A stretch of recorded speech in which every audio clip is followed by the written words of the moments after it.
हरे कृष्णा। भगवद गीता अध्याय 4 श्लोक नंबर 8।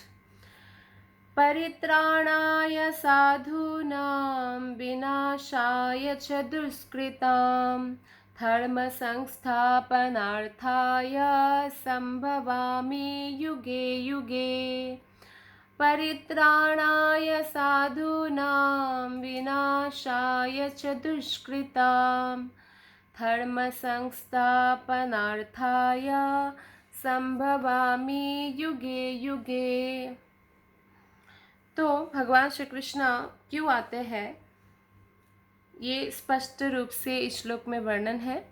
कृष्ण कहते हैं कि मैं भक्तों का उद्धार करने, परित्राणाय साधूनाम, साधु मतलब जो कृष्ण भक्त है, उनका उद्धार करने के लिए आते हैं। दुष्टों का विनाश करने के लिए आते हैं। जो दुष्ट होते हैं, जो धर्म का जो है वो बोलबाला नहीं चलने देते और अधर्म ही अधर्म करते हैं, और अधर्म के कारण जो है समाज के लोगों को भी वो पथ भ्रष्ट करते हैं और साधुओं को सताते हैं।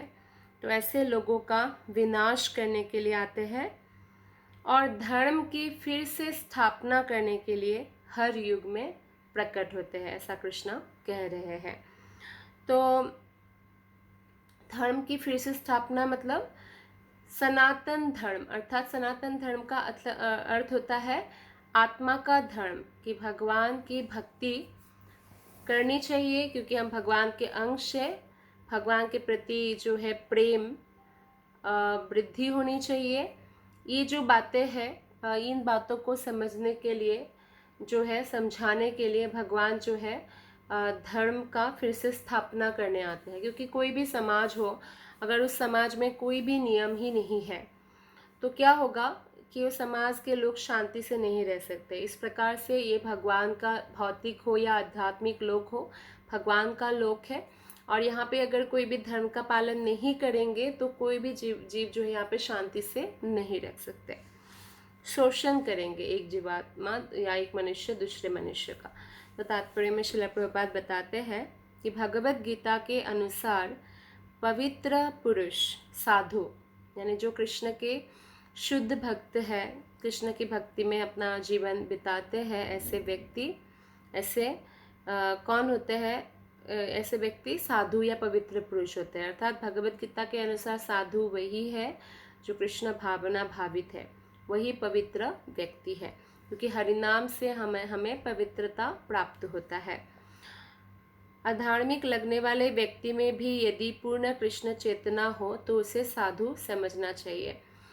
भले ही कोई व्यक्ति हो सकते हैं व्यवहार में या बोलते हैं ना कि इतना दिखने में ऐसा लगे कि वो अधार्मिक है, लेकिन एक्चुअली वो हृदय से और मन से कृष्ण के प्रति शरणागत है, तो फिर उनको साधु समझना चाहिए। यहाँ पे जो दुष्कृताम शब्द यूज़ हुआ है, ये उन व्यक्तियों के लिए बताया गया है जो कृष्ण भावनामृत की परवाह नहीं करते बिल्कुल। तो उनको दुष्कृता नाम कहता है, मतलब कहा जाता है, मतलब जो व्यक्ति भगवान की भक्ति पर कोई भी आस्था नहीं रखते हैं, ऐसे दुष्कृता नाम या उपद्रवी, मूर्ख तथा अधम व्यक्ति कहलाते हैं। भले ही वे सांसारिक शिक्षा से विभूषित क्यों ना हो, भले ही वो बहुत बड़े डिग्री होल्डर हो या जैसे प्रोफेशनल डिग्रीज है, डॉक्टर्स, इंजीनियर्स, MBA, CA और MCA या PhD कोई किसी सब्जेक्ट में, फिर भी अगर उनको, उनके हृदय में उन्होंने मनुष्य जीवन पाने के बाद भी कृष्ण भक्ति नहीं जगाया है तो वो दुष्कृता नाम है इस श्लोक के अनुसार। और इसके विपरीत यदि कोई 100% कृष्ण भावनामृत में लगा रहता है और मान लीजिए वो बहुत बड़े विद्वान नहीं है या सुसंस्कृत नहीं भी है, तो भी उन्हें साधु माना जाता है। शास्त्रों के अनुसार वही साधु है या वही अत्यंत बुद्धिमान व्यक्ति है। जहाँ तक अनिश्वरवादियों का प्रश्न है, तो अनिश्वरवादी मतलब जो भगवान के ऊपर विश्वास नहीं रखते हैं, उनको अनिश्वरवादी कहा गया है। तो जहाँ तक अनिश्वरवादियों का प्रश्न है, तो अनिश्वरवादी तो उनके लिए जो है भगवान अवतार ले ये कोई ज़रूरी नहीं है उनके विनाश के लिए। भगवान अपने इच्छा से किसी का भी कभी भी नाश कर सकते हैं, या कोई भेज सकते हैं भगवान का सेना जो उसको नाश कर दे, लेकिन भगवान उनके लिए एक्चुअली आवश्यक नहीं है। जैसे भगवान रावण को वध किया, कंस का वध किया। भगवान के ऐसे अनेक अनुचर हैं जो असुरों का संहार करने में सक्षम है, किंतु भगवान मूलतः जिसके लिए आते हैं वो अपने निष्काम जो भक्त है उनको संतुष्ट करने के लिए, उनकी इच्छा पूर्ति के लिए, क्योंकि भक्त चाहते हैं कि भगवान आए और भक्त चाहते हैं कि भगवान का दर्शन प्राप्त हो, भगवान लीला करे। तो भक्त की मन की इच्छा को पूर्ति करने के लिए, उन निष्काम भक्त की जो अपने कृष्ण को ही अपने प्राण धन मानते हैं, ऐसे निष्काम भक्त की तुष्टि के लिए, मन की तुष्टि के लिए भगवान अवतरित होते हैं। असुरों को मारने के लिए सिर्फ नहीं आते हैं। हाँ, लेकिन जैसे जय विजय जो भगवान के भक्त ही है, वो वैकुंठ से जब 4 कुमारों ने उनको श्राप दिया तो वो 3 जन्म लिया राक्षस के योनि में। एक तो वो हिरण्यक्ष और हिरण्यकशिपु बने, तो तब भगवान ने हिरण्याक्ष के लिए वराह अवतार और हिरण्यकशिपु के लिए नरसिंह अवतार लिया था। प्रहलाद की भी उद्धार किया, पृथ्वी माता का उद्धार किया, क्योंकि हिरण्याक्ष ने पृथ्वी माता को एकदम पाताल में पानी के बीच में छोड़ दिया था, तो पृथ्वी माता को उठाकर अपनी जो स्थिति है उसमें रखा, पोजीशन में। और प्रहलाद को भी हिरण्यकशिपु मारना चाहते थे अपने बेटे को, क्योंकि प्रहलाद नारायण के भक्त थे, तो फिर नरसिंह अवतार लिया। तो ये हिरण्याक्ष हिरण्यकशिपु तो जय विजय है। फिर नेक्स्ट बर्थ में वो लोग बनते हैं रावण और कुंभकर्ण, फिर उनको भी भगवान राम ने विनाश किया। फिर उसके बाद वो बनते हैं जैसे द्वापर युग में बनते हैं शिशुपाल और दंतवक्र, तो उनको भी भगवान कृष्ण ने मारा। तो कहने का तात्पर्य है कि ये जय विजयी थे, तो उनके लिए ऐसा भगवान ने किया। लेकिन भक्तों के साथ ही लीला करने कृष्ण आते हैं जनरली, और उसमें अगर कोई असुर भक्त को तंग करता है तो भले ही कोई आध्यात्मिक भौतिक रूप से बहुत आगे बढ़ा हुआ हो, लेकिन अगर वो भक्तों को तंग करते तो भगवान उसको माफ़ नहीं करते, भी भगवान उसका वध करते हैं। और भगवान अमंगल करते हुए दिखाई दे रहे हैं, लेकिन भगवान के हाथों वध होने के कारण उनको ब्रह्म ज्योति प्राप्त होता है। तो जैसे कि अभी देखिए आप, देवकी के तो भाई ही था कंस, है ना, तो फिर भी देवकी को मारना चाहा। तो कई ऐसा नहीं, एक ही परिवार में जन्म होने के बाद भी कोई असुर बन जाते हैं तो कोई भक्त बन जाता है। तो असुर या आसुरिक व्यक्ति का मतलब है जो भगवान पर विश्वास नहीं करते और मनमानी ढंग से जीना चाहते हैं और सिर्फ अपने स्वार्थ की पूर्ति करना चाहते हैं। तो यद्यपि जैसे कि प्रहलाद महाराज को हिरण्यकशिपु ने पुत्र होने के बावजूद भी बहुत उत्पीड़न किया, मारना चाहा, क्योंकि हिरण्यकशिपु भगवान विष्णु को शत्रु मानते और प्रहलाद महाराज भगवान के भक्त बन गए। तो हाथी से कुचला दिया, पहाड़ से फेंक दिया, पानी में पत्थर बांध के गिरा दिया, सांपों से दसवाया, सेनाओं से मारने की कोशिश किया, लेकिन कभी भी वो सफल ही नहीं हो पाए। तो इसी प्रकार कृष्ण की माता देवकी ने भी बहुत कष्ट सहन किया, जबकि उनके बहन और बहनों थे वसुदेव, फिर भी उनको जेल में रखा। जेल में ही कृष्ण का जन्म हुआ। फिर कृष्ण ने उनके सारे हथकड़ियाँ खोलकर फिर वसुदेव को बोला कि आप मुझे यशोदा मैया के पास छोड़ के आइए। तो अतः भगवान कृष्ण मुख्यतः देवकी के उद्धार के लिए प्रकट हुए थे, कंस को मारने के लिए नहीं, क्योंकि देवकी उनके भक्त है। लेकिन ये दोनों कार्य एक साथ संपन्न हो गए, भक्त के कारण और असुरों को भी लाभ हो गया। अतः यह कहा जाता है कि भगवान भक्त का उद्धार करने और दुष्ट असुरों का संहार करने के लिए विभिन्न अवतार लेते हैं। कृष्णदास कबीरदास गोस्वामी ने जो चैतन्य चरितामृत लिखा है उसके मध्य लीला 20.263 to 264 से अवतार के सिद्धांतों का सारांश प्रकट होता है। ये श्लोक इस प्रकार है।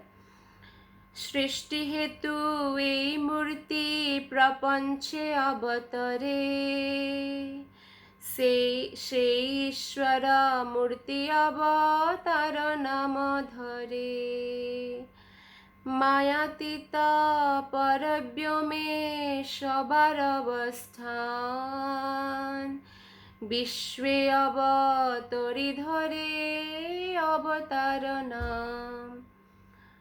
अवतार अथवा ईश्वर का अवतार भगवत धाम से भौतिक प्राकृत्य हेतु होता है। ईश्वर का वो विशिष्ट रूप जो इस प्रकार अवतरित होता है अवतार कहलाता है। ऐसे अवतार भगवत धाम में स्थित रहते हैं। जब वे भौतिक सृष्टि में उतरते हैं तो उन्हें अवतार कहा जाता है। तो बहुत लोगों में ये गलत फहमी है कि वो सोचते हैं कि भगवान कृष्ण जो है विष्णु का अवतार है, लेकिन जब हम भागवतम पढ़ते हैं तो हमें स्पष्ट पता चलता है, या वेदों में भी वर्णन है, जैसे कि सात्वत तंत्र में विष्णु स्तुत्रे निरूपाणी, जो कृष्ण से 3 विष्णु का विस्तार होता है। तो समस्त अवतार का जो उद्गम है वो कृष्ण है। यते चांश कला पुंस कृष्णस्तु भगवान स्वयं, ब्रह्म संहिता में बताया गया है। तो राम हो, नरसिंह हो, वराह अवतार, जो भी सब कृष्ण से विस्तार हुआ है, और ये सब विस्तार वैकुंठ जगत में ऑलरेडी है। तो जैसे कि मत्स्य अवतार है, तो मत्स्य अवतार का वैकुंठ है, कश्यप अवतार का वैकुंठ है, नरसिंह भगवान का वैकुंठ है। तो ये जो जिसका भक्त होते हैं, जैसे कि सारूप्य मुक्ति कहा जाता है, तो सारूप्य मुक्ति एक जैसा रूप धारण करते हैं, तो मतलब भगवान के जैसा शरीर मिलता है, सेम टू सेम, तो सारूप्य मुक्ति। किसी ने अगर मत्स्य अवतार की पूजा की है तो वो मछली का रूप पाएगा, जैसे भगवान जिस रूप में है उस प्लेनेट में, उस वैकुंठ प्लेनेट में। तो ऐसे ही कश्यप अवतार में कश्यप, तो ऐसे अलग अलग जो भी अवतार है वो ऑलरेडी स्थित है, अनंत वैकुंठ जगत है उसमें स्थित है। और सारे वैकुंठ जगत जो है, यहाँ सब कुछ जितने भी अवतार भी है सब कृष्ण के ही विस्तार है। तो कृष्ण ही मूल आदि भगवान है। गोविंदम आदि पुरुषम तमहम भजामि, इसलिए ब्रह्मा जी ऐसा कहते हैं। तो आदि पुरुष कौन है? कृष्ण है। लेकिन प्राकृत्य होता है उनका, भौतिक प्राकृत्य होता है। भौतिक प्राकृत्य मतलब भौतिक जगत में वो प्रकट होते हैं हम पर विशेष कृपा करने के लिए। लेकिन असल में भगवत धाम में हमेशा स्थिर रहते कृष्ण भी, और कृष्ण के बहुत सारे विस्तार भी। और जो वे भौतिक सृष्टि में उतरते हैं तो उसको अवतार कहा जाता है। भगवान अवतरण करते हैं और हम लोग का जन्म होता है, मतलब हम लोग का जन्म हमारे चॉइस से नहीं होता है, लेकिन भगवान अपने चॉइस से कौन कहाँ जाना है, कौन सा अवतार कैसे लीला संपन्न करेंगे वो कर सकते हैं।